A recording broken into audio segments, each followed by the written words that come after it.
All right, I have finished reading the Walter Isaacson book by Elon Musk, less than 24 hours after it arrived. Here is why you should read this book. And Dr. Implausible, I'm looking at you, man. This biography documents much of the details that we already know. Elon Musk is volatile, dangerous, and of course, wildly arrogant. And I think it's safe to say that the man is not a genius. Isaacson regularly reports of several engineers and techies who were often berated with Elon Musk micromanaging them right at their desk with the least helpful and most banal advice imaginable. Because Elon Musk often does not know what the fuck he is talking about. In other words, Elon Musk's skill set really is basic coding, reading about rocket science, but not really understanding what the fuck he's doing. And the underlying dialogue in this book really comes down to this. Why do we accept volatile idealism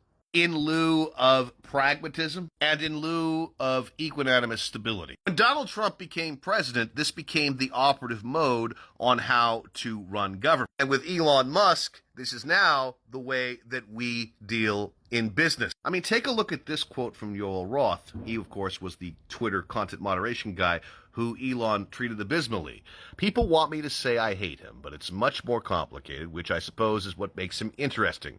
He's a bit of an idealist, right? He has a set of grand visions, whether it's multiplanetary humanity or renewable energy and even free speech.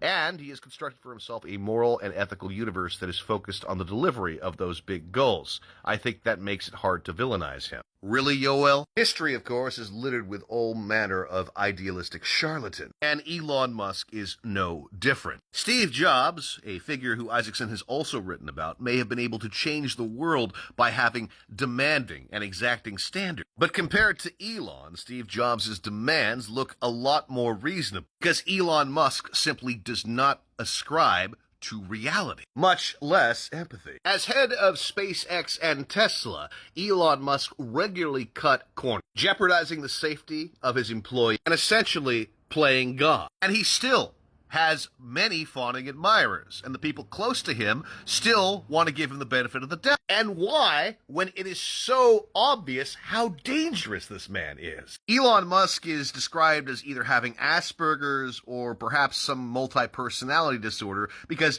many of his compadres talk about demon mode. And if you meet Elon in demon mode, you are going to get the most monstrous version of Elon. He will berate you, he will destroy you, and anyone in a position of power who is that volatile should not be entrusted with the trajectory of our culture and our technology. I should also point out that Walter Isaacson is often very snarky in describing Elon. Here are some of my notes. Levchin, a small and wiry guy who had occasionally harbored vague fears that Musk might one day beat him up. PayPal had become a trusted brand name, like a good pal who was helping you get paid.